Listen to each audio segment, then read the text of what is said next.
Marilah kita sama-sama niatkan hati kita hadir di majelis yang penuh berkah ini semata-mata untuk mengharap ridha Allah Subhanahu wa taala. Majelis ini majelis yang dimuliakan Allah. Majelis seperti ini adalah majelis yang dicintai oleh Rasulullah. Bahkan majelis seperti ini adalah majelis yang dihadiri oleh malaikat-malaikat Allah. Hadirnya kita di masjid ini, Bapak Ibu semua, mudah-mudahan kita tergolong orang-orang yang berada di dalam doa Rasulullah Sallallahu Alaihi Wasallam. Ini selalu saya ulang, selalu saya ungkapkan untuk memberikan motivasi, untuk memberikan spirit dorongan kepada kita bahwa orang-orang yang beriman kepada Allah, ketika kita bangun di waktu pagi bisa ibadah lebih awal, maka Rasulullah SAW berdoa, Allahumma barik li ummati fi bukuriha. Ya Allah, berkahi umatku di waktu pagi.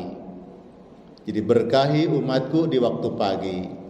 Alhamdulillah, bersyukur Allah masih memberikan kepada kita semua karunia dan rahmatnya sehingga langkah kita dimudahkan oleh Allah. Dari semenjak kita bangun tidur, walaupun mungkin tadi malam ada yang tidurnya sudah sangat larut, tapi bisa bangun sebelum subuh. Ada yang memang mempersiapkan diri sejak awal, saya harus tidur lebih awal supaya tidak kesiangan bangunnya. Ada seperti itu. Tapi karena ada suatu tugas sehingga mungkin jam 2, jam 1 dia baru rebahan tubuhnya, tertidur sejenak, jam 3, setengah 4 sudah bangun. Alhamdulillah. Jemaah yang dimuliakan Allah, mudah-mudahan kita semua senantiasa diparingi sehat wa'afiah. Alhamdulillah. Pagi ini sesungguhnya saya akan menyampaikan materi yaitu bersih hati hampiri ilahi. Tapi tadi begitu turun dari masjid ada berubah. Baru turun dari kendaraan berubah. Kayaknya saya tidak menyampaikan itu. Apa kajian materi pada subuh ini? Subuh ini kita akan membahas tentang bab fikih. Nanti 05.15 atau 05.20 kita buka session tanya jawab. Jadi Bapak Ibu boleh bertanya. Kalau bisa nanti saya jawab pertanyaannya. Kalau misalkan saya tidak bisa jawab, insya Allah menjadi PR. Insya Allah, sehingga suatu waktu saya ketemu bisa menjawab pertanyaan Bapak Ibu. Pagi ini saya akan membahas tentang waktu-waktu yang dilarang untuk melaksanakan sholat.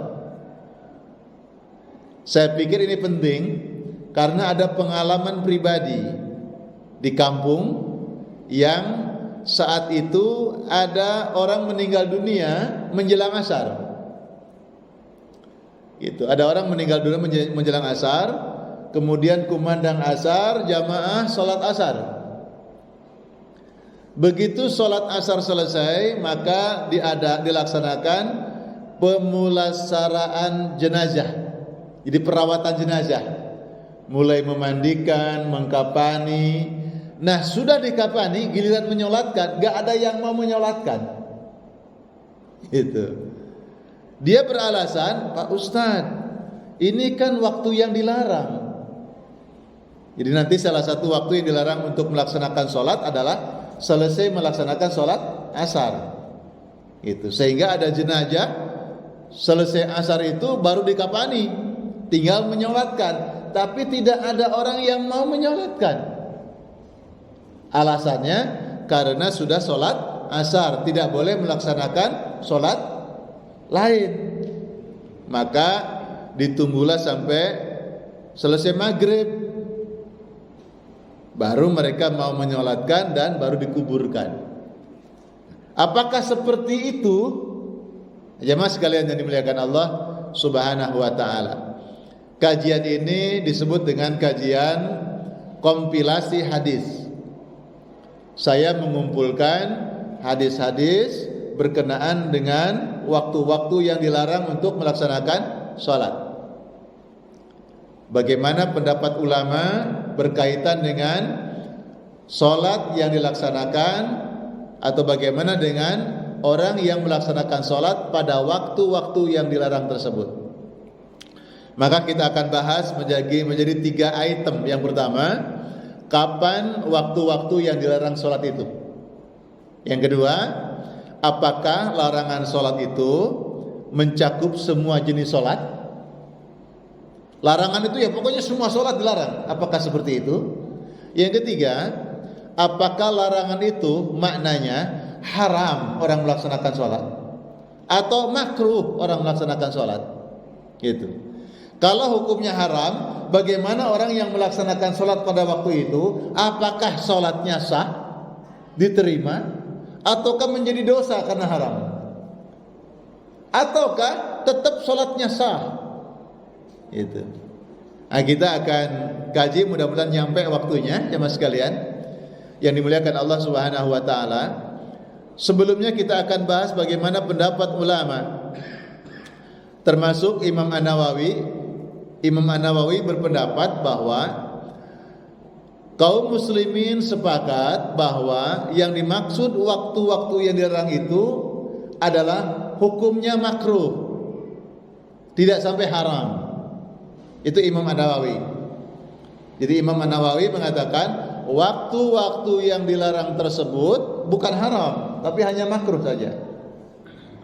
Nanti kita akan melihat bagaimana sih bunyi dalilnya. Itu. Sehingga ulama ini, Imam An-Nawawi dan lain-lain mengatakan hukumnya itu makruh, tidak haram, karena pasti ditunjukkan oleh dalil, gitu kan? Termasuk mereka yang mengatakan makruh itu adalah diantaranya termasuk imam di kalangan mazhab Imam Asy-Syafi'i. Itu.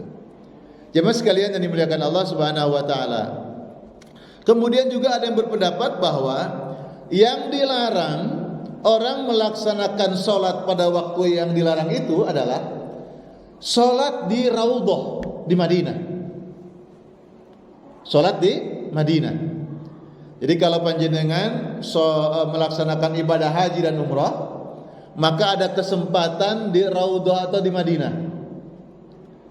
Kalau ibadah haji itu biasanya 9 hari di Madinah, kesempatan melaksanakan sholat 40 waktu. Biasanya ada lebihnya 42 waktu, 43 waktu, atau minimal 41 waktu. Nah, memanfaatkan 40 waktu. Ada bab keutamaan sholat 40 waktu. Walaupun hadisnya dikatakan hadisnya lemah, tapi keutamaan ini mulia. Karena keutamaan orang menjaga sholat berjamaah itu mulia. Nah, banyak kebiasaan kaum muslimin khususnya dari Indonesia kalau berada di Madinah, usai karena kan Raudhah itu ketika sholat subuh itu belum dibuka itu. Atau kalaupun dibuka orang tertentu yang ada di situ. Maka biasanya ketika usai sholat subuh mereka berebut untuk bisa masuk ke Raudhah. Kenapa Raudhah? Ma baina baiti wa mimbari raudhatun min riyadil jannah. Raudhah itu kata Rasulullah adalah di mana di situ termasuk taman-taman surga. Di Raudhah itu termasuk taman-taman surga yang letaknya adalah antara rumahku dan mimbarku. Jadi antara rumah Nabi yang ukurannya hanya beberapa meter itu dengan mimbar Rasulullah itu disebut dengan Raudhah, taman-taman surga. Jadi orang-orang pada berebut ingin berada di situ dengan wasilah, insya Allah mereka yang pernah berada di situ akan berada di taman-taman surganya kelak di akhirat. Masya Allah. Nah, sekarang ditandai warna karpetnya, warna dindingnya itu warna apa Pak? Hijau, ya, warna hijau. Itu ditandai dengan warna itu. Nah, cuma kalau berada masuk ke situ di waktu-waktu yang dilarang, maka tidak boleh melaksanakan sholat 2 rakaat. Tidak boleh pada waktu-waktu yang dilarang melaksanakan sholat. Itu tidak boleh. Tapi para ulama masih berbeda pendapat. Kalau masuk raudhah itu pada saat dari luar langsung masuk raudhah dan belum melaksanakan sholat tahiyatul masjid, masih ada ulama yang membolehkan. Masih ada ulama yang membolehkan. Tapi kalau tadi sudah masuk Masjidil Haram, Masjid Nabawi, ya, termasuk Masjidil Haram, Masjid Nabawi, sudah melaksanakan sholat tahiyatul masjid, maka pada waktu yang dilarang memasuki tempat raudhah itu, maka tidak boleh melaksanakan sholat sunnah. Jadi situ cukup berzikir, berdoa kepada Allah Subhanahu wa taala. Cuma pada waktu seperti itu pun kita tidak boleh rakus, Pak. Tidak boleh rakus. Jadi berlama-lama di situ berzikir, berlama-lama di situ beribadah sehingga menyebabkan orang lain tidak kebagian. Itu. Tidak boleh, Pak. Tidak boleh rakus. Ya. Jadi ibadah itu tidak boleh rakus, harus berbagi juga. Gitu. Jadi kadang-kadang hati nurani itu berkata, sudah. Orang lain pun sama, jauh-jauh dari negerinya datang kemari, pengen merasakan berada di situ. Itu, Masya Allah. Jamaah yang dimuliakan Allah Subhanahu Wa Taala, maka kita akan buka tentang dalil-dalil yang dilarang atau waktu-waktu yang dilarang melaksanakan sholat tersebut. Kita laksanakan atau kita kumpulkan kompilasi hadisnya tentang waktu-waktu yang dilarang tersebut. Ada 5 waktu yang dilarang, Pak. Ada 5 waktu yang dilarang. Yang pertama yaitu saat matahari terbit, ya, di saat matahari terbit.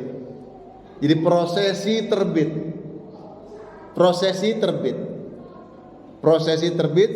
sampai keluar dari ufuk, itu waktu yang dilarang. Jadi disebut dengan syuruk, isyraq. Makanya kalau sholat isyraq itu ditambah 10 menit atau 5 menit sampai 15 menit. Itu. Jadi isyraqnya sendiri, syuruknya sendiri itu prosesnya terbit. Nah, itu waktu yang dilarang. Maka kalau sholat isyraq yang dimaksud ketika matahari selesai keluar dari ufuknya ditambah 5 menit sehingga sudah agak tinggi. Sudah masuk waktu duha awal. Itu disebut dengan isyraq, salat isyraq yang dibolehkan. Makanya ada beberapa hadis dilarang salat ketika matahari terbit. Tapi kenapa dalil yang lain dianjurkan salat pada saat matahari terbit? Nah, yang dimaksud itu sudah ditambahi waktunya. Dikenal dengan salat isyraq gitu. Maka hadis Nabi dikatakan siapa yang sholat subuh berjamaah di awal waktu bersama imam, masih diam di tempatnya dalam keadaan masih belum batal wudunya, kemudian terbit matahari ditambah 5 atau 10 menit, 15 menit, kemudian sholat 2 rakaat yang disebut dengan sholat isyraq, maka orang yang melakukan amalan tersebut sama dengan mendapatkan nilai pahala orang yang menunaikan ibadah haji dan umrah tamatin, sempurna pahala amal ibadah haji umrahnya, sempurna mendapatkan pahala ibadah haji umrahnya, sempurna, tidak dikurangi oleh Allah sedikit pun. Subhanallah. Apalagi 2 tahun ini kita tidak dapat melaksanakan ibadah haji dan umrah. 2020, 2021 kita masih lockdown untuk melaksanakan ibadah haji dan umrah. Kita berdoa mudah-mudahan di tahun 2022 bahkan jangan sampai sudah diizinkan melaksanakan ibadah umrah. 2002 diizinkan kita menunaikan ibadah haji, insyaallah. Dengan kita selalu memohon kepada Allah Ta'ala, menjaga prokes, juga kita benar-benar merasa butuh ke Allah. Kita ini kan Pak, kalau sudah terbiasa dengan sesuatu, kemudian menjadi ruhnya hilang, Pak. Itu. Dulu ketakutan adanya COVID, Pak. Kemudian new normal. Kemudian bersahabat berdampingan dengan COVID. Akhirnya apa? Kita lupa untuk berdoa kepada Allah. Kita lupa bahwa kita butuh pertolongan Allah. Walaupun tidak semua ulama itu selalu berdoa, Pak. Jadi tidak semua ulama itu kalau mendapatkan musibah, ya Allah, semoga Engkau angkat musibah ini. Tidak semua ulama mau berdoa seperti itu. Jadi ulama-ulama tertentu, ulama-ulama khas, ulama-ulama khusus itu tidak pernah berdoa begitu. Jarang bahkan. Jadi kalau diberi sakit, dia doanya ya Allah sembuhkan, bukan seperti itu. Dia berusaha berobat, tapi doanya ya Allah, semoga aku ridho dengan ujian yang Kau berikan. Gitu. Kenapa? Dia tahu semua ujian ini dari Allah. Kenapa kita berdoa untuk menolak pemberian Allah? Itu orang-orang khusus itu begitu. Tapi ya kita berdoa saja kepada Allah, minta tolong gitu ya. Kita berdoa minta tolong kepada Allah. Ya Allah, semoga Engkau memberikan hikmah yang besar dengan adanya musibah ini, COVID ini, dan semoga Engkau ya Allah memberikan kami lebih sadar untuk butuh pertolongan Engkau akan semua ini ya Allah. Gitu. Sehingga semua bisa normal kembali, semua bisa sadar kembali, semua bisa menguatkan iman, bisa menguatkan takwa kepadamu. Itu. Jemaah sekalian, jadi saat matahari terbit sampai meninggi. Yang kedua, waktu yang dilarang itu adalah saat matahari berada di tengah-tengah. Itu. Matahari pas tengah-tengah itu termasuk waktu yang dilarang untuk melaksanakan sholat. Waktu zuhur itu sudah tergelincir ke barat. Jadi bayangan itu sudah berlebih. Jadi bayangannya sudah ke timur. Jadi kalau bayangannya masih pas posisi berdiri kita, itu termasuk waktu yang dilarang. Itu. Yang ketiga, saat matahari miring hendak tenggelam, gurub pas tenggelam matahari, proses tenggelam, itu termasuk waktu yang dilarang untuk melaksanakan sholat. Kemudian yang keempat itu adalah usai melaksanakan sholat asar. Yang kelima, usai melaksanakan sholat subuh. Itu waktu-waktu yang dilarang. Nah, cuma tadi kita katakan, apakah larangan itu untuk semua jenis sholat? Itu. Yang kedua, apakah maksud larangan itu adalah haram apa makruh? Itu.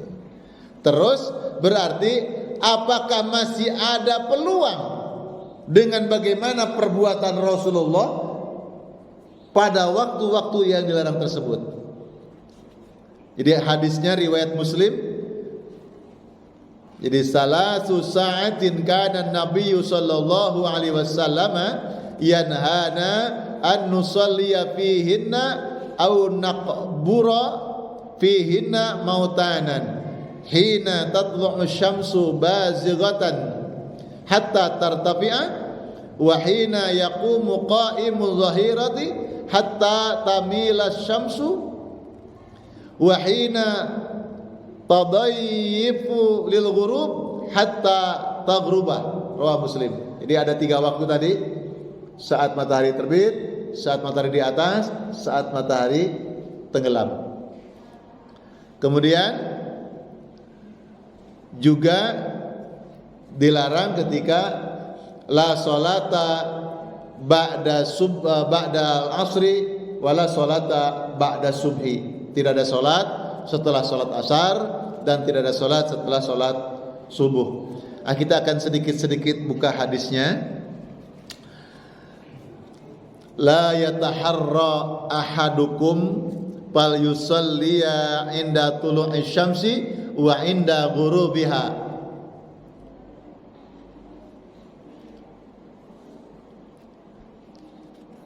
Jadi janganlah seseorang melaksanakan sholat ketika terbit matahari dan ketika saat tenggelam. Itu larangan-larangannya. Hadis riwayat An-Nasa'i, dikatakan hadis ini adalah hadis yang sahih. Kemudian masih dari An-Nasa'i, idza tala'a hajibus syamsi fa akhirus shalah hatta tusyriqa wa idza ghaba hajibus syamsi fa akhirus salata hatta taghrubah. Jadi sama maksudnya tadi yang kita simpulkan.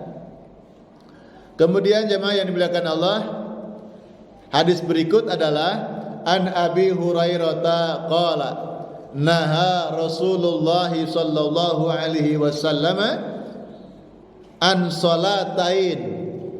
Naha itu artinya melarang. Nah, makanya naha itu larangan yang tanda petik larangan itu. Itu beda dengan harrama atau hurrima. Harrama melarang, hurrima dilarang. Itu jelas hukumnya haram. Tapi dalil-dalil yang dimaksud itu menggunakan naha, larangan, naha, melarang. Itu lebih kepada makna menjadi penelitian para ulama, dan umumnya para ulama mengatakan tidak sampai kepada hukum haram, tapi paling tinggi itu adalah makruh. Itu. Naha Rasulullah sallallahu alaihi wasallam ba'da salat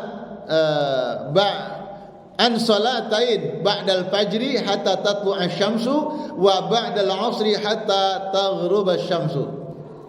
Jadi ada dua salat yang dilarang ya melaksanakannya, yaitu setelah fajar. Salat fajar itu salat subuh sampai matahari benar-benar terbit.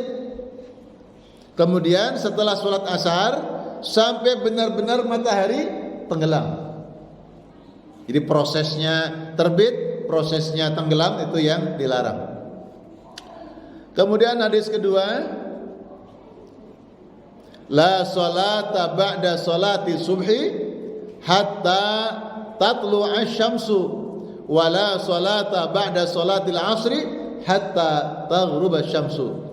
Hadis Bukhari dan Muslim dari Abu Dawud. Itu dalil-dalil yang kita sampaikan. Ada yang unik berikut, Pak. Ini yang kemudian menjadikan penelitian. Jadi sebenarnya begini, kenapa di kalangan para ulama atau penyampai agama kadang-kadang kok terjadi berbeda pendapat? Apa masalahnya? Masalahnya dari dalil. Kedua, masalahnya dari cara memahami dalil. Pertama, dalilnya mereka sudah terima dan ada yang belum terima. Atau dalilnya sudah sama-sama terima tapi cara memahaminya beda. Sehingga saya sampaikan di sini, boleh jadi orang yang berbeda pendapat itu adalah orang yang cara memahami dalilnya beda.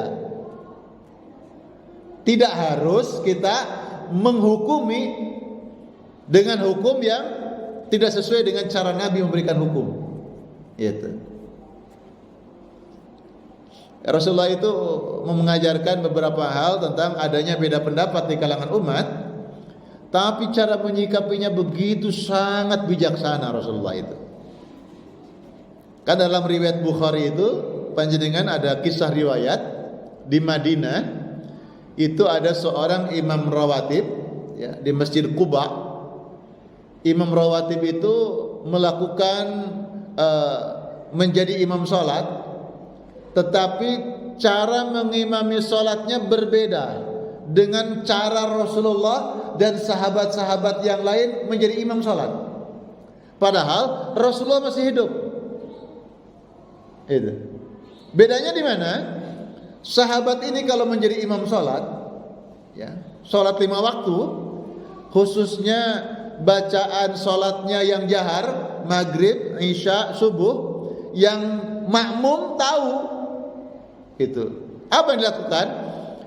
Kalau membaca surat setelah Al-Fatihah, itu selalu yang dibaca itu waladdallin. Amin. Bismillahirrahmanirrahim. Qul huwallahu ahad, Allahus samad, lam yalid wa lam yulad wa lam yakul lahu kufuwan ahad. Setelah itu dia menambah surat lagi.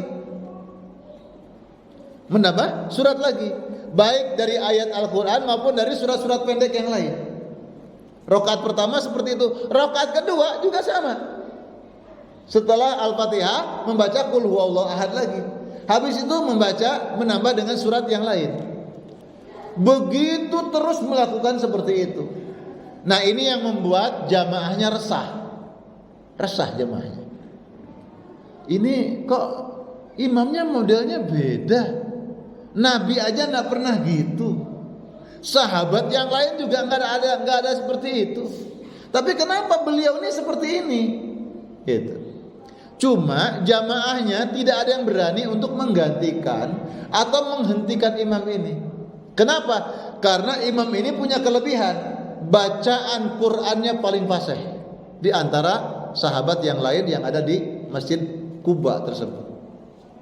Sampai akhirnya peristiwa ini dilaporkan kepada Rasulullah sallallahu alaihi wasallam saat Rasulullah melaksanakan kunjungan ke Masjid Nabawi. Gitu. Nah, cara laporannya luar biasa, Pak. Jamaah itu tumplek dari sana datang kepada Rasulullah. Ada yang menyampaikannya polosan, apa adanya. Ada yang menyampaikannya dibumbuin dengan rasa dengki, ditambah-tambahin barangkali begitu. Itu. Dan Rasul itu bijaksana. Baik, apa yang kalian laporkan aku tampung dan aku akan konfirmasi dengan yang bersangkutan, dengan beliaunya. Aku akan tabayun. Ini penting, tabayun. Jadi kalau panjenengan mendapatkan kabar dari seseorang mengadukan masalah kepada panjenengan, silahkan didengarkan baik-baik, ditampung dulu, kemudian dikonfirmasi dengan yang diadukan itu, tabayun dulu. Itu ajaran Rasulullah. Tapi kebanyakan kaum muslimin enggak. Ketika seseorang diadukan kepada tokoh di situ tentang keburukannya, tentang aibnya, maka orang yang menerima aduan tadi langsung ekspresi jiwanya, langsung mimik mukanya ketika akan berjumpa dengan orang yang diadukan itu, mimiknya langsung responnya enggak enak. Terpengaruh. Nah, tidak boleh begitu. Maka Rasulullah menemui imam rawatib itu dan Rasul bertanya, jamaah yang ada di sini melaporkan kepada saya bahwa engkau melakukan sesuatu seperti ini, bla bla bla bla, oleh Nabi disampaikan. Kemudian Nabi baru bertanya, apa benar seperti itu? Jadi jamaah itu gitu, kalau ada orang mengadu itu temui orang yang diadukan, ditanya, saya mendapatkan kabar dari teman-teman bahwa kamu ini begini-begini, benar enggak? Gitu, tanya dulu. Apa benar? Ternyata imam rawatib ini berkata, benar ya Rasulullah. Benar ya Rasulullah. Nah, ketika mendapat jawaban benar, apakah Nabi langsung menyalahkan? Jangan begitu. Tidak. Nabi bertanya, apa motivasimu? Apa yang mendorongmu sehingga engkau melakukan seperti itu? Bahkan Nabi mungkin mengatakan, kalau kita tambahi bahasanya, kenapa engkau melakukan seperti itu? Aku saja tidak, sahabat yang lain saja tidak, kenapa engkau melakukan seperti itu? Ditanya. Jadi kalau ada orang diadukan tadi, benar saya memang melakukan seperti itu, ditanya, "Lo ojo ngono po." Enggak, tanya dulu. Terus kamu melakukan seperti itu maunya gimana? Ada motivasi apa? Apa yang mendorongmu melakukan seperti itu? Ditanya. Dan sahabat ini menjawab, ya Rasulullah, bukankah surat Al-Ikhlas itu termasuk ayatul Rahman? Ayat-ayat yang menjelaskan tentang sifat-sifat Allah yang maha pengasih, yang maha penyayang, sifat Allah yang welas asih. Dan aku sangat mencintai sifat-sifat itu dengan surat ini ya Rasulullah. Saya mencintainya ya Rasulullah. Kemudian Nabi mengatakan, setelah dijawab seperti itu, hubbuka iyyaha dakhalal jannah. Masya Allah, kecintaanmu dengan ayat-ayat itu menyebabkan engkau dimasukkan ke dalam surga. Subhanallah. Jadi ada motivasi. Jadi ada berbeda pendapat, tapi ada yang berbeda memahami, termasuk tentang sholat di waktu yang dilarang. Nah, jemaah sekalian yang dimuliakan Allah, maka kita akan melihat sekarang beberapa peristiwa. Termasuk salah satunya hadis Rasulullah Shallallahu Alaihi Wasallam. Tadi kan ada hadis dilarang sholat atau tidak ada sholat setelah sholat asar dan sholat subuh. Sekarang ada hadis Nabi, hadisnya sahih dari Abu Dawud. Bagaimana bunyinya? Nahas sholati ba'dal asri illa wasyamsu murtafi'atun. Dilarang melaksanakan sholat setelah sholat asar kecuali kalau mataharinya masih tinggi. Dalam hadis yang lain, illa wasyamsu bayda, kecuali mataharinya masih putih, sinarnya masih terang. Tadi katanya dilarang habis sholat asar dan sholat subuh. Tapi ini dilarang habis sholat asar kecuali masih boleh kalau mataharinya masih tinggi, kalau mataharinya masih bersinar terang. Ini ada hadis-hadis seperti itu. Tadi kadang dilarang, tapi ini ada hadis membolehkan. Nah, berarti ini sudah mulai kelihatan peluang, gitu kan? Larangan itu pasti tidak haram karena ada hadis yang seperti ini. Nanti akan bicara sholat apa sih yang boleh, sholat apa yang tidak boleh, kan begitu. Kita lanjutkan lagi dalil berikut. Ternyata kita akan menjelaskan sekarang tentang ada mengerjakan sholat setelah asar. Siapa? Rasulullah sendiri. Rasulullah sendiri, ya. Dari Ummu Salamah, ya. An Ummu Salmata sallan Nabi sallallahu alaihi wasallam ba'da al-'asri rak'atain wa qala syaghalani nasun min abdi qaisin anir rak'ataini ba'da zuhri, rawahul Bukhari. Hadisnya Bukhari. Jadi Rasulullah itu habis sholat asar, ya, katakanlah zikir sejenak lah gitu ya, habis sholat asar, kemudian Rasulullah berdiri lagi sholat 2 rakaat. Habis sholat asar, ngimami sahabat. Habis ngimami sholat asar dengan sahabat, katakan zikir sejenak lah. Rasulullah sholat 2 rakaat. Sahabat berada di belakangnya, kemudian mungkin bisik-bisik lah. Loh, sholat apa itu? Katanya dilarang sholat habis asar. Beliau berdiri sholat 2 rakaat, gitu kan? Maka kemudian usai Nabi salam, maka sahabat itu sedang ngariung di belakang Nabi, dan Nabi kemudian menghadap ke sahabat, dan Nabi bertanya, kalian kumpul di sini pasti akan bertanya, benar ya Rasulullah, yang lalu engkau mengatakan dilarang sholat selesai asar, engkau sendiri melaksanakan sholat 2 rakaat selesai asar. Mungkin kalau bahasa kita, itu khusus aku, itu khusus Rasulullah. Ternyata bukan. Jawaban Nabi adalah, benar sahabat, bahwa ceritanya begini. Tadi selesai sholat zuhur, ya, aku diundang oleh suatu kaum dari Bani Qais, yaitu ada sahabat yang masuk Islam. Maka aku diminta untuk membimbing sampai datang waktu asar. Maka aku bersama kalian di sini sholat berjamaah asar. Padahal aku belum sholat ba'diyah zuhur. Maka 2 rakaat yang aku kerjakan selesai asar tadi ini adalah ba'diyah zuhur yang belum aku kerjakan. Paham tuh? Pahimna. Paham? Jadi waqala syaghalani nasun, kata Nabi, tadi orang-orang itu membuat aku sibuk. Min abdi Qais, dari Bani Qais, anir rakaatain ba'da zuhri, sehingga aku tidak melaksanakan sholat zuhur, maka aku mengerjakannya barusan habis asar. Itu. Jadi panjenengan habis sholat zuhur diundang orang, gitu kan? Ada kesibukan sampai asar. Habis sholat asar, misalkan masuk asar, ya asar. Mungkin panjenengan bisa qobliyah asar dulu, atau tahiyatul masjid, qobliyah asar kalau waktunya panjang. Itu. Kemudian sholat asar. Habis asar boleh sholat 2 rakaat ba'diyah zuhur tadi. Gitu. Nah, kemudian hadis kedua. Ternyata Rasulullah itu dalam riwayat An-Nasa'i, riwayat yang lain, tadi benar ba'diyah zuhur yang dikerjakan selesai asar.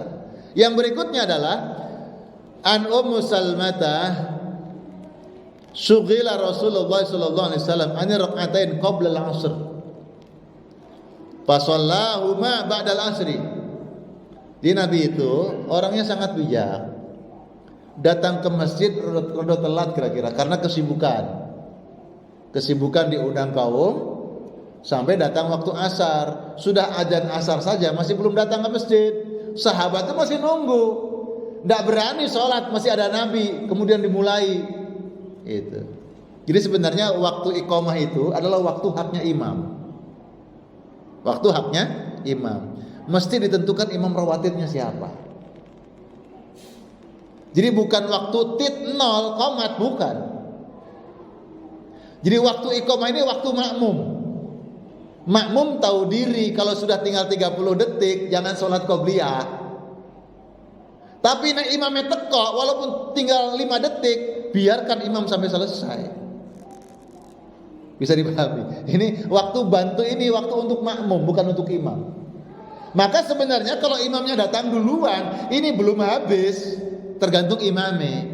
Kalau kata imam gue qomatai, wajib qomat itu. Tapi kalau kata imam, ya sesuaikan waktu kebijaksanaan. Itu. Nah ternyata sahabat Rasulullah itu kalau Nabi masih ada, tidak berani qomat. Begitu Nabi datang, sahabat itu sudah rapi, sudah qobliyah asar semua. Kata Nabi, wes qomatai. Gitu ceritanya, qomat saja. Maka sholat asar berjamaah. Selesai sholat asar, Nabi sholat 2 rakaat. Sahabat nanya, ya Rasulullah sholat apa tadi?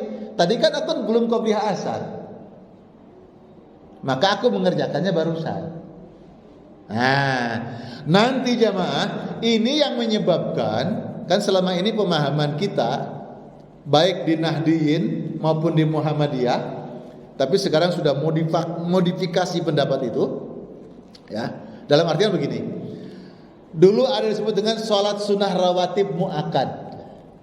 Sholat sunnah rawatib mu'akkad itu sholat sunnah rawatib yang Nabi tidak pernah meninggalkannya sesibuk apapun, termasuk ba'diyah zuhur tadi. Itu sampai diqadha, habis asar saja tetap sholat. Itu namanya karena rawatib mu'akkad. Dulu rawatib mu'akkad itu ba'diyah maghrib, ba'diyah isya, qobliyah subuh, qobliyah zuhur, ba'diyah zuhur. 10 rakaat. Itu rawatib. Qobliyah asar tidak masuk. Tidak masuk. Itu yang umum, tidak masuk. Kesepakatan pendapat ulama yang dulu itu qobliyah asar tidak masuk rawatib mu'akkad. Tapi dengan adanya perbuatan Rasulullah ini, sampai Rasulullah mengqadha qobliyah asar yang belum dikerjakannya, Nabi melakukannya selesai asar. Para ulama berkata, jangan-jangan qobliyah asar itu termasuk rawatib mu'akkad. Sehingga Rasulullah pun mengqadhanya. Bisa dipahami ya jemaah? Itu. Jadi Nabi datang, jamaah sudah siap. Nabi kalau sholat qobliyah asar gak enak sama sahabat. Perasaan Nabi itu, bisa tunggu suwe-suwe kok malah sholat. Gitu. Maka wis qomat wae. Habis qomat salat asar. Nabi belum merasa aku belum qobliyah asar, maka Nabi mengerjakannya. Para ulama mengatakan jangan-jangan qobliyah asar ini termasuk rawatib mu'akkad sampai Nabi mengqadha. Itu. Itu hadis kedua. Hadis ketiga. Nah, jamaah sekalian, ini baru disebut dengan kekhususan untuk Nabi. Jadi kalau ada orang mengatakan Nabi mengerjakan sholat selesai asar, itu kan khusus Nabi, bukan kita. Kita kan bukan Nabi. Ini kalimat ini kalau diteruskan Pak, bahaya. Nabi itu masuk surga, itu kan Nabi. Kalau kita masuk, ayo. Jadi kalau ada perbuatan, itu kan Nabi habis asar sholat, itu kan Nabi. Kita kan bukan Nabi, kita nggak boleh. Berarti kalau Nabi masuk surga, itu kan Nabi masuk surga. Kalau kita masuk, ya rugi kalau gitu.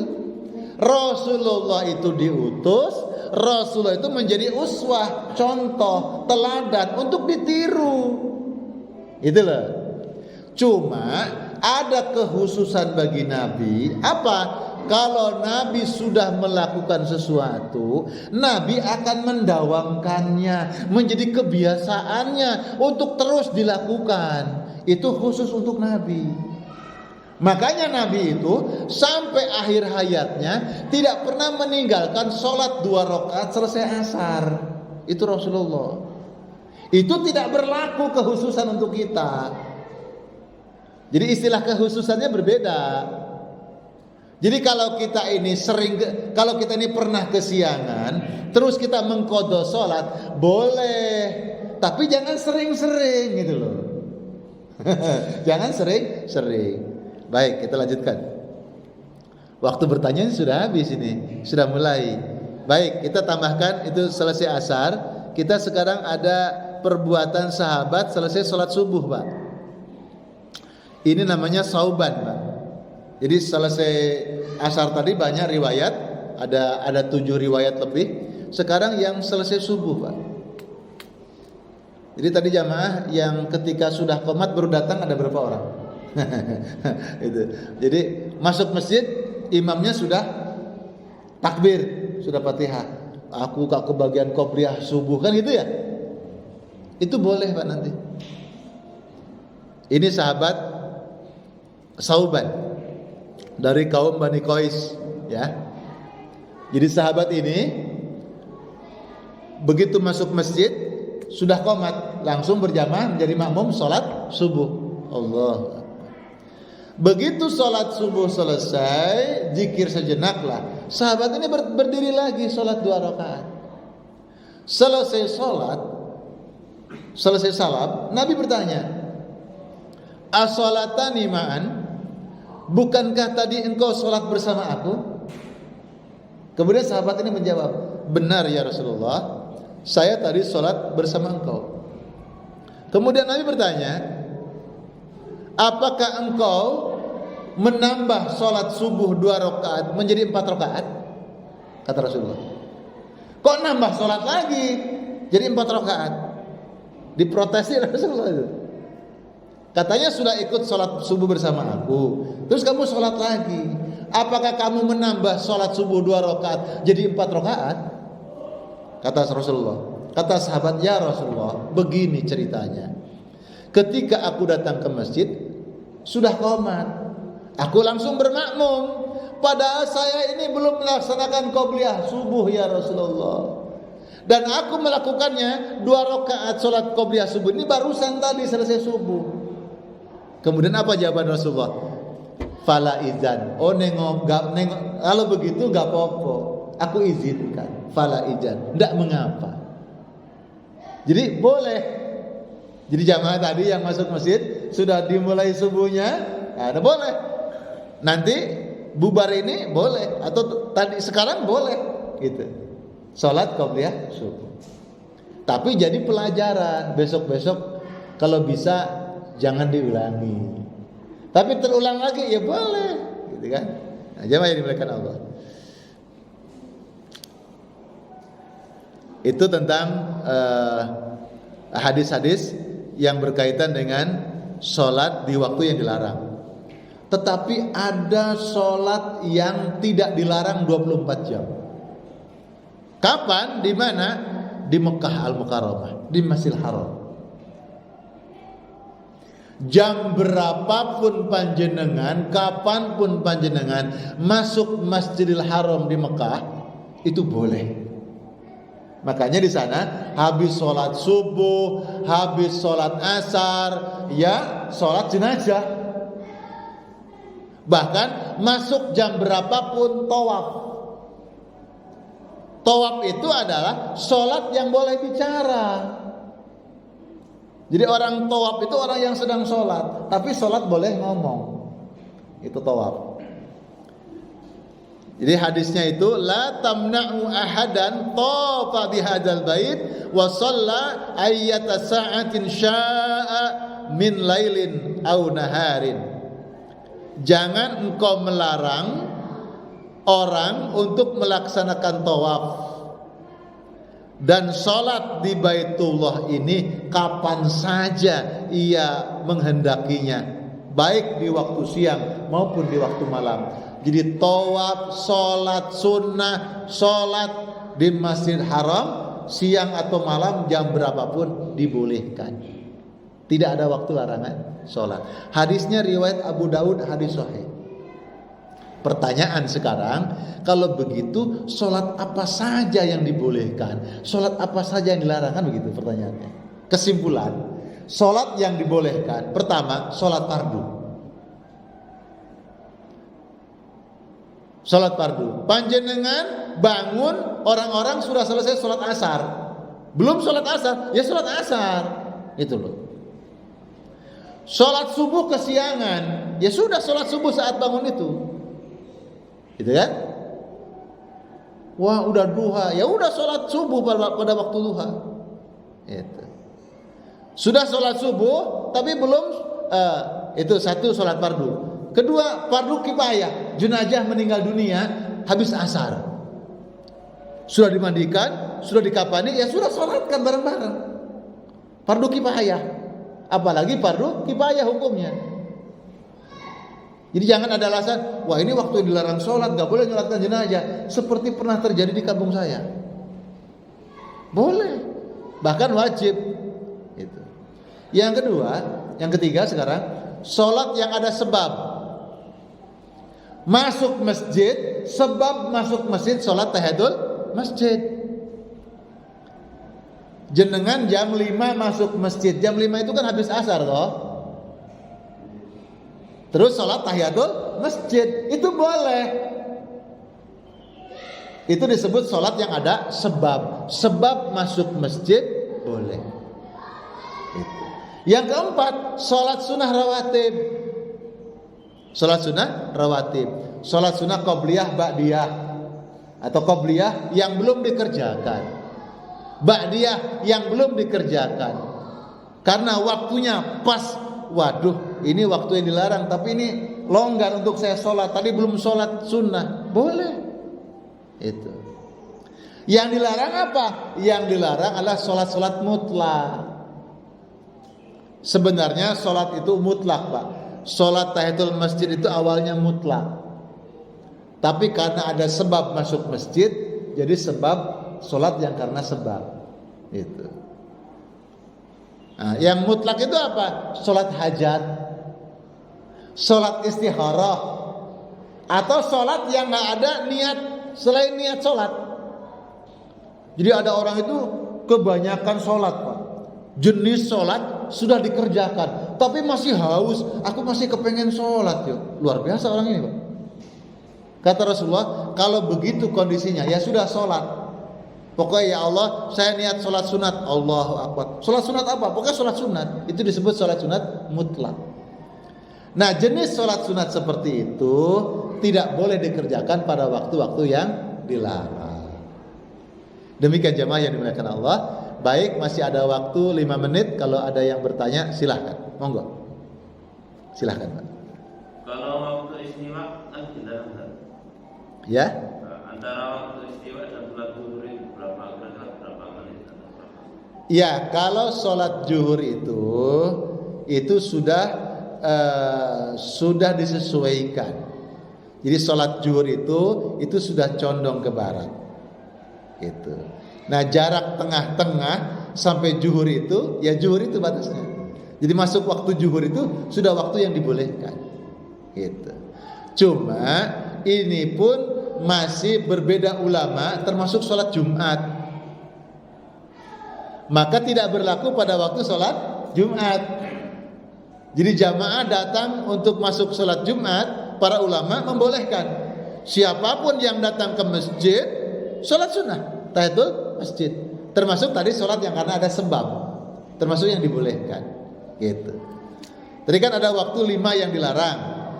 Ternyata waktu yang dilarang 5 waktu ini, sholat fardu boleh, sholat rawatib boleh, sholat yang ada sebab boleh. Gitu. Cuma yang tidak boleh itu sholat-sholat mutlak saja. Demikian ya. Jadi zuhur itu sudah waktu yang boleh. Bapak Ibu silakan, Ibu yang silakan. Waalaikumsalam warahmatullahi wabarakatuh. Apakah untuk sholat isya itu ada batasan waktunya? Sholat isya. Baik. Sholat isya sama dengan sholat-sholat yang lain ada waktunya. Maghrib berakhir isya, subuh berakhir terbit matahari, ya, karena masuk duha. Zuhur sampai asar, itu kan, asar sampai maghrib, gitu kan.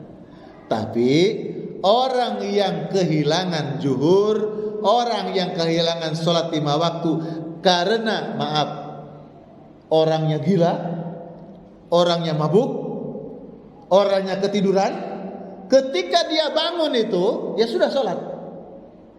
Begitu bangun, saya belum sholat zuhur, sudah maghrib, ya ambil wudhu, sholat zuhur dulu terus sholat maghrib.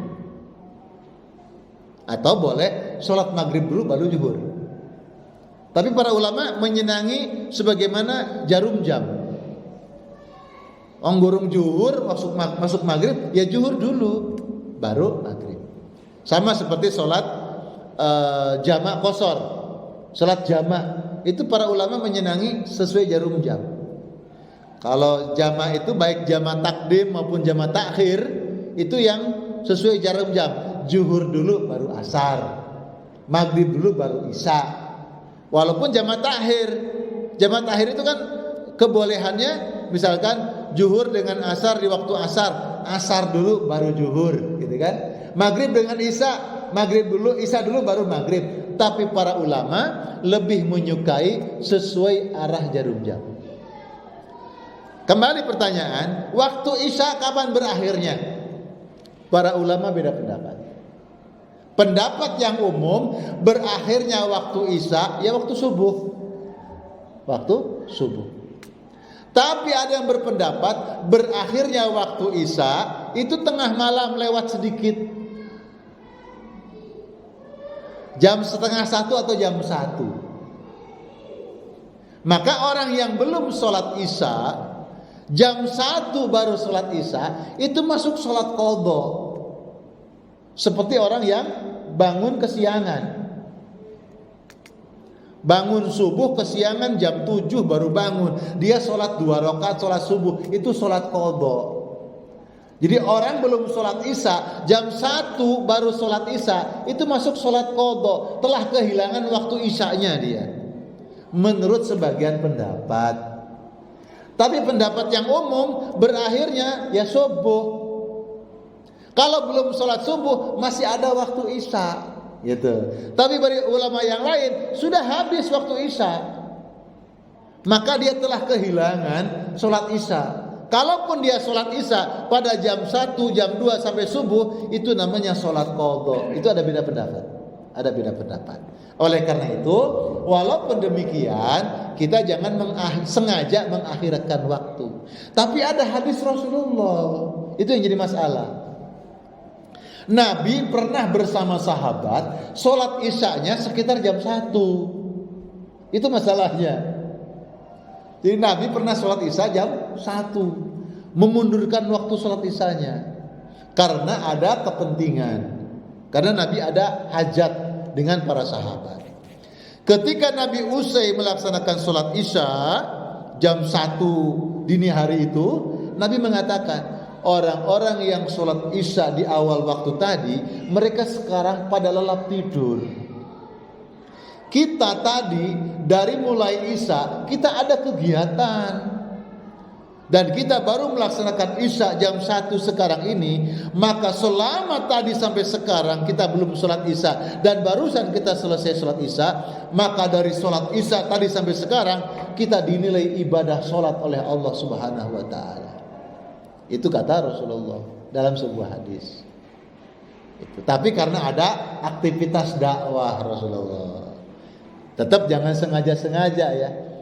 Karena mundur-mundur waktu itu juga ada ruginya, bisa berbahaya.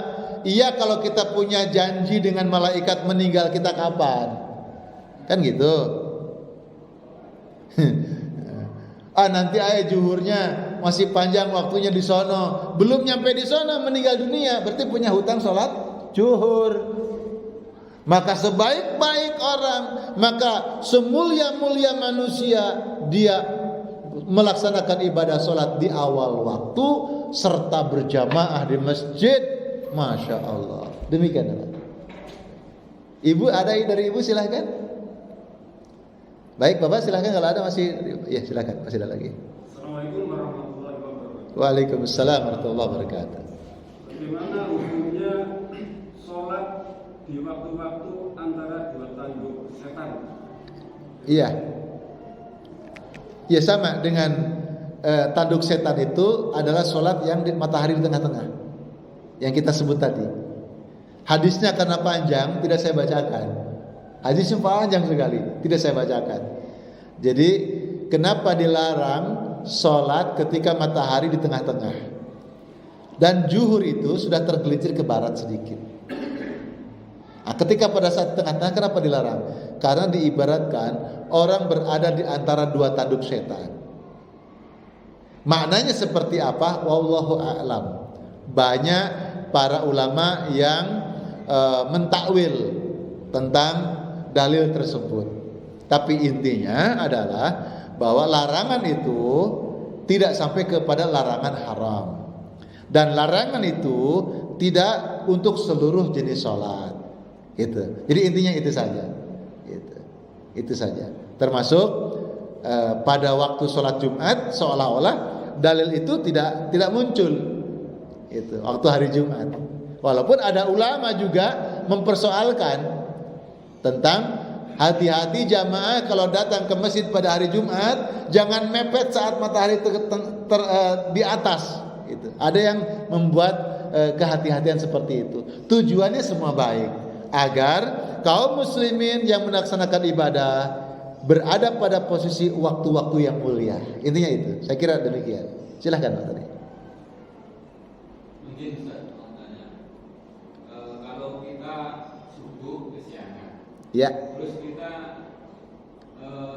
melaksanakan sholat qobliyah subuh apa boleh? Masya Allah. Sholat subuhnya. Iya. Terus yang kedua, saat kita musafir, kita jamaah saja, yang mungkin ya, Iya. itu kan 4 rakaat. Nah, kalau kita jamaah itu bolehkah kita jamaah pakai 2 rakaat apa harus 4 rakaat? Baik. Gimana sih? Yang pertama tadi apa tadi? Rasulullah Shallallahu Alaihi Wasallam itu pernah kesiangan sholat subuhnya, bangun subuhnya. Pernah. Kalau kita sering. Nah, bedanya itu ya. Rasulullah pernah untuk memberikan contoh kepada umat. Kalau kita sering. Ya. Jadi Rasulullah itu dengan sahabat ketika perjalanan menjelang subuh, Rasulullah berhenti di sebuah tempat karena ngantuk berat. Kata Rasulullah, kita istirahat dulu di sini sampai waktu subuh tiba. Maka Rasulullah berpesan kepada Bilal, Bilal, kamu jaga, jangan ikut tidur. Sahabat yang lain tidur. Ternyata Bilal itu juga ngantuk berat, tidur juga. Gitu. Nah, ketika matahari sudah mulai naik, terasa hangat, memanas, Nabi bangun duluan. Loh, kesiangan kita. Bilal, Bilal tidur juga rupanya gitu kan. Kata Nabi, bangun. Ambil wudu. Selesai ambil wudu semua, Nabi memerintahkan kepada Bilal, azan subuh. Bayang pun. Sudah waktu duha, Bilal azan, suruh azan Pak. Habis azan kemudian sholat qabliyah subuh. Sholat qabliyah subuh. Selesai qabliyah subuh baru qomat. Sholat berjamaah subuh. Artinya bahwa apa yang dilakukan Rasul dengan para sahabat itu pun boleh kita kerjakan. Gitu. Jadi kita bangun jam 8 pagi katakan, baru bangun. Ya sudah, ambil wudu, qabliyah subuh dulu, kemudian qomat, baru sholat subuh. Demikian. Yang kedua, ketika kita safar, musafir, ketika kita melaksanakan perjalanan, berhentilah kita di suatu masjid mau sholat zuhur dan asar, kata itu ya. Itu. Ini waktunya baik di waktu zuhur maupun di waktu asar. Kita sendirian apa rombongan? Kalau kita sendirian, maka kemudian kita ikut dengan jamaah yang mukim. Itu lebih utama, ikut berjamaah. Yang mukim itu sholat asar katakanlah. Kita belum zuhur asar karena di jamaah. Boleh enggak? Kita sholatnya sholat apa dulu? Terserah. Kalau di masjid itu sholat asar, kita boleh niatkan sholat zuhur, kita boleh niatkan sholat asar. Kalau hati kita biar pong, ya sudah, niat asar berjamaah. Allahu Akbar. Selesai sholat asar, kita jamak zuhur habis itu, sholat zuhur. Allahu Akbar. Itu kan. Itu yang tepat. Kalau di waktu zuhur, ya kita sholat zuhur 4 rakaat. Kemudian kita jamak asar. Kalau di situ sholatnya sholat adaan 4 rakaat semua, karena mukim, kita ini musafir. Bagaimana kalau kita niat qashar? Ya percuma. Mereka 4 rakaat, kita 2 rakaat, tuh salamnya kapan? Tidak boleh kita salam duluan. Gitu kan? Kalau kita salam duluan, batal sholat kita. Batal. Bukan lagi tidak sah. Itu. Kalau kita berniat bermakmum, berarti sehati seperbuatan kita nurut imam sampai selesai. Kalau kita melakukan 2 rakaat, kita duduk tasyahud awal, ketika tasyahud awal, kita tasyahud akhir. Tapi kita nggak boleh salam, nunggu imam sampai tahiyat akhir. Percuma, gitu. Maka kalau kita niatnya menjama atau mengqashar, ya kita mufaraqah sendiri salatnya. Salat qashar sendiri. Tapi itu kerugian. Tapi terserah, kerugian itu kan maksudnya begini. Kalau kita tergesa-gesa waktu, berarti kita tidak bisa ikut imam, tidak bisa. Ya kita sholat sendiri. Itu. Kalau waktu kita nyantai, ya sebaiknya ikut imam sholat berjamaah. Gitu. Nah kalau kita bersama keluarga, ya bersama keluarga kita jamaah qashar. Zuhur 2, kemudian iqamah asar 2. Itu. Jadi kalau kita ikut imam 4 rakaat, asalnya kita harus 4 juga. Iya. Kalau kita ikut 2, kita nggak bisa salam. Imam tahiyat awal, kita tahiyat akhir, kan gitu. Itu kan, berarti kan gitu. Nah, ketika kita tahiyat akhir, kita nggak bisa salam. Imamnya kan 4, kita Iya. zuhur 4 rakaat. Begitu salam, kita kan mau kerjakan sholat asar. Nah ini dikerjakan 2 apa 4 juga, Pak? Baik. Berarti sholat kita itu harus dipilah. Kita niatnya jamak qashar atau jamak separuh qashar separuh. Gitu. Kalau niatnya harus digabung. Kalau memang memastikan niat jamak qashar, maka harus mengait. Kalau jamak qashar itu berarti kan sholatnya digabung, sholat zuhur dengan asar di waktu zuhur, tapi dua-dua dikerjakannya. Itu dua-dua. Itu. Kalau ini berarti kan ada 2 ini, ada jamak terus qashar. Insya Allah ada beda pendapat. Pertama berarti jenengan ikut jamaknya bersama imam, kemudian asarnya jenengan qashar. Itu ada yang bolehkan seperti itu. Ada yang bolehkan. Jadi yang penting itu ketika imam 4 rakaat jangan 2, maksudnya gitu. Tapi ketika imam 4 rakaat, kemudian makmum untuk sholat asarnya 2, tapi diniatkan jamak dengan zuhur, gitu. Jamak qashar maksudnya. Karena kalau qashar saja itu tidak boleh, karena harus di waktu asar. Jadi niatnya harus terkait. Saya niat jamak qashar asar di waktu zuhur 2 rakaat, kan gitu. Harus diniatkan. Makanya niat penting, Pak. Ketika niat jamak qashar atau qashar saja atau jamak saja, itu penting diniatkan. Kalau niatnya tidak pas, amalnya bisa tidak nyampe, tidak diterima. Nah, ini nanti pertemuan yang akan datang tentang keajaiban niat. Keajaiban niat. Karena niat itu amalan yang sedikit niatnya benar itu berkah. Itu berkah. Demikian ya. Baik, sudah. Oh, masih ada lagi, silakan. Ini pengalaman di kapal. Pada saat kapal berlayar di waktu wilayah Indonesia Timur. Pada saat melaksanakan sholat subuh itu anggap aja wilayah timur itu jamak. Begitu masuk Ambon itu sudah wilayah Indonesia Tengah.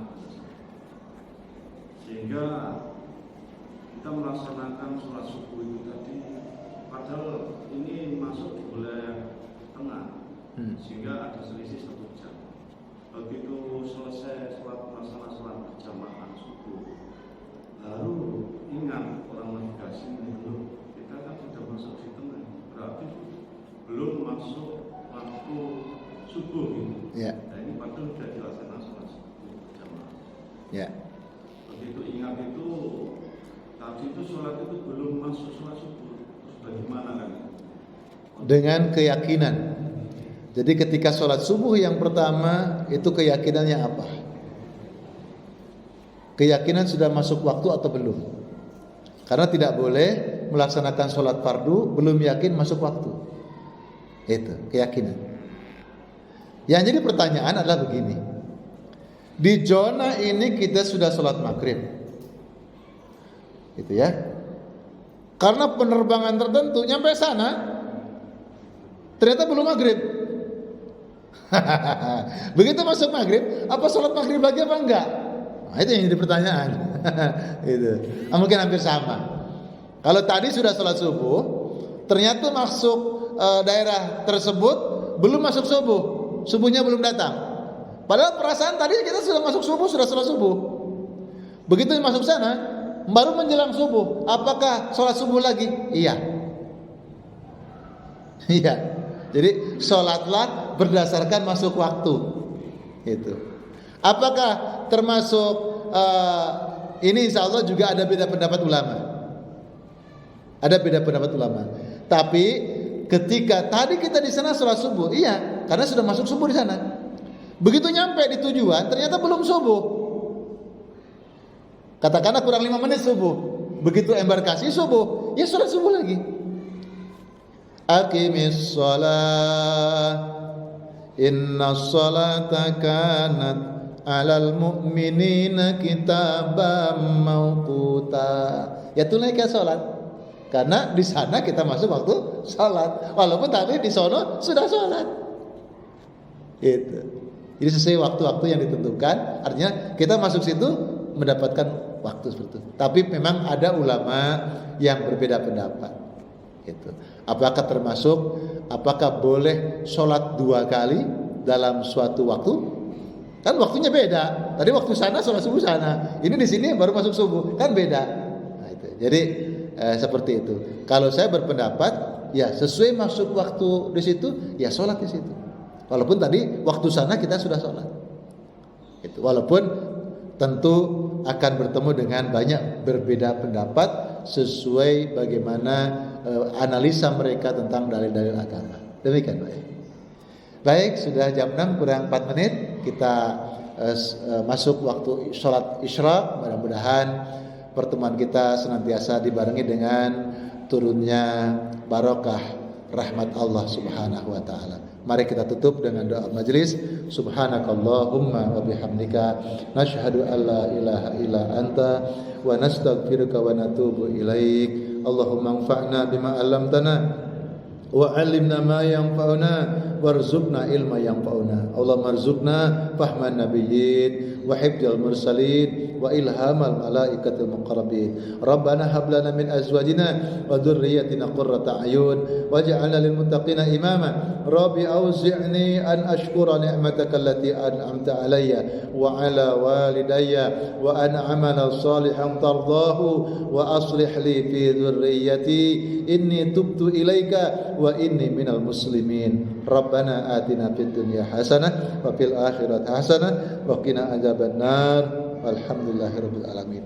1 jam 10 menit 33 detik. Wassalamualaikum warahmatullahi wabarakatuh.